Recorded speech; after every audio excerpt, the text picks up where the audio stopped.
Hello guys, কেমন আছেন সবাই? নিশ্চয়ই ভালো আছেন। আজকে আমরা একটা ফার্স্ট ক্লাস ব্রিক অর্থাৎ আমাদের অতি পরিচিত বাংলা ব্রিক্সের কোয়ালিটি চেক করব এবং ভালো ইটের যে বৈশিষ্ট্যগুলো সেইগুলো বলার চেষ্টা করব। তো প্রথমে আমরা বলে নিই, আমাদের বাংলা ইটের সাইজ হলো মশলা ছাড়া 9.5, 4.5 এবং 3.5। তো ইটটা আমরা মাপবো এবং দেখব যে বর্তমানে আমাদের যে স্ট্যান্ডার্ড যে মাপ, ওই মাপের সাথে আসলে প্র্যাকটিক্যাল মাপের ডিফারেন্স আছে কিনা, বা ইট তৈরি কোম্পানিগুলো আসলে আমাদের স্ট্যান্ডার্ড মাপ অনুযায়ী ইট বানায় কিনা। তো আমরা এই ডিটেলস বিষয় নিয়ে আলাপ করব। তো চলুন আমরা প্রথমেই ইটের মেজারমেন্টটা করে নিই। তো বন্ধুরা, আমরা একটা ইটের সাইজ মাপতেছি। আমাদের স্ট্যান্ডার্ড মাপ হলো 9.5। তো এখানে দেখা যাচ্ছে মোটামুটি 1 সুতার একটা ডিফারেন্স আছে, অর্থাৎ 9.5 থেকে 1 সুতা আমরা 9.5 ধরেই নিতে পারি। আর হলো এদিকে হলো 4.5, এদিকে 4.5, 4.5-এর বেশি আছে, মানে 4.5-ই আছে, 4.5-এর একটু বেশি আছে 1 সুতা। এরপরে আমরা 9.5, 4.5 দেখলাম এবং ইটের যে থিকনেসটা অর্থাৎ হাইটটা আমরা মেপে নিলাম। এটা ছিল 3.5। এটা 3.5 থেকে একটু শর্ট, অর্থাৎ এটা আসলে এক্সাক্ট আমাদের যে স্ট্যান্ডার্ড মাপ ওরকম এখন থাকে না, একটু কম বেশি থেকেই থাকে। তো আমরা ইটের মাপটা মোটামুটি ঠিক পেলাম। এরপরে আমাদের আরেকটা ফার্স্ট ক্লাস ইটের আরেকটা বৈশিষ্ট্য ছিল যে এটা গায়ে যদি আমরা নখ দিয়ে দাগ কাটি, এটা দাগ পড়বে না। সেক্ষেত্রে আমরা নখ দিয়ে দাগ কাটলে হালকা দাগ পড়ে, অর্থাৎ এটা পড়ে না বলে চলে। এটা ফার্স্ট ক্লাস ইট। আমরা যদি এটা দাগ কাটতে অন্য কিছু দিয়ে দাগ কাটতে চাই, ওই টেপ দিয়ে দাগ পড়ে না, হালকা একটু দাগ পড়ে নখের আঁচড়ের মতো। তো আমরা এটা ফার্স্ট ক্লাস ব্রিক ধরতে পারি। এবং কালারটা আমাদের ছিল লালচে টাইপের। তো ইটটা মোটামুটি বার্নিংটা ভালোই আছে, ইটটা পুরানো কোয়ালিটি ঠিক আছে। এবং বাংলা ইটের একটা গুরুত্বপূর্ণ জিনিস হলো ফ্রগমার্ক, অর্থাৎ এই ফ্রগমার্কটা দিয়ে কোম্পানির আইডেন্টিটি নির্দেশ করে, অর্থাৎ এই কোম্পানির নাম AKB, অর্থাৎ এর সংক্ষিপ্ত নাম। এই ফ্রগমার্কটা অনেক কার্যকরী একটা বিষয়, যেটা হলো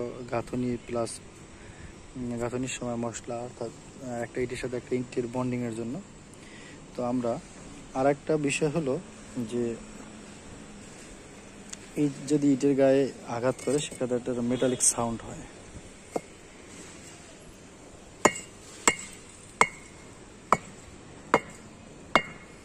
এটা মেটালিক সাউন্ড ঠিক আছে। আর একটা গুরুত্বপূর্ণ বিষয় হলো, এটা যদি আমরা টি আকৃতিতে করে 3 ফিট বা 3.5 ফিট উঁচু দিয়ে ফালাই, সেক্ষেত্রে ইটটা ভাঙবে না, অর্থাৎ ফার্স্ট ক্লাস ইট হলে এটা ভাঙবে না।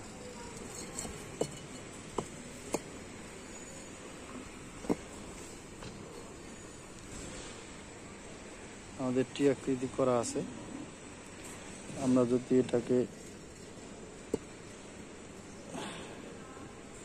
3 ফিট উপর দিয়ে ফেলানোর চেষ্টা করি,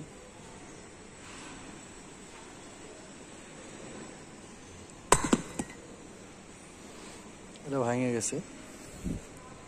তো এটার কোয়ালিটির একটু সমস্যা আছে, দেখা যাচ্ছে যে ইটটার মধ্যে কালারে প্রবলেম আছে। তো ইটটার বার্নিংটা ভালো না, অর্থাৎ আমরা যে ফার্স্ট ক্লাস ইটগুলো নেই, এই ইটের মধ্যে ব্যবসায়ীরা আসলে কিছু সেকেন্ড ক্লাস ইট মিক্সড করে।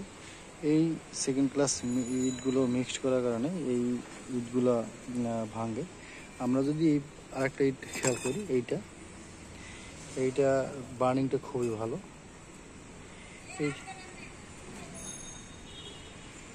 এটা আমরা যদি টি আকৃতি ফালাই দেখি কি হয়।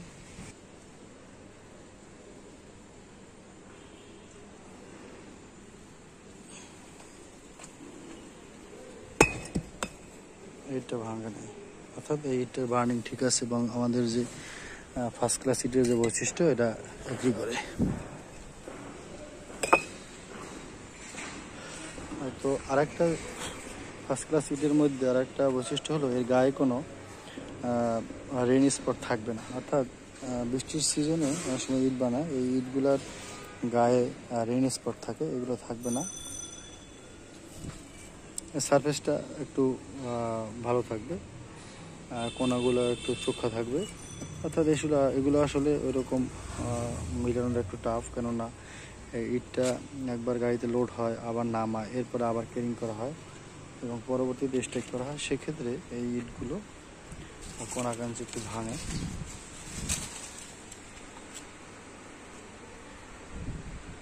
তো বন্ধুরা, এছাড়াও আরও কিছু বিষয় আছে। একটা ইটের ওয়েট হবে 3 কেজি, 2.5 থেকে 3 কেজি।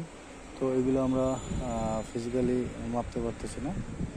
তো যে সকল বিষয়গুলো প্রাথমিকভাবে দেখে ইটগুলা ফার্স্ট ক্লাস বলে আইডেন্টিটি দেওয়া হয়, সেই বৈশিষ্ট্যগুলো আপনাদের সাথে আলাপ হলো। তো বন্ধুরা, আজকে পর্যন্তই, আবার কোনো বিষয় নিয়ে আপনাদের সামনে হাজির হব। ধন্যবাদ সবাইকে।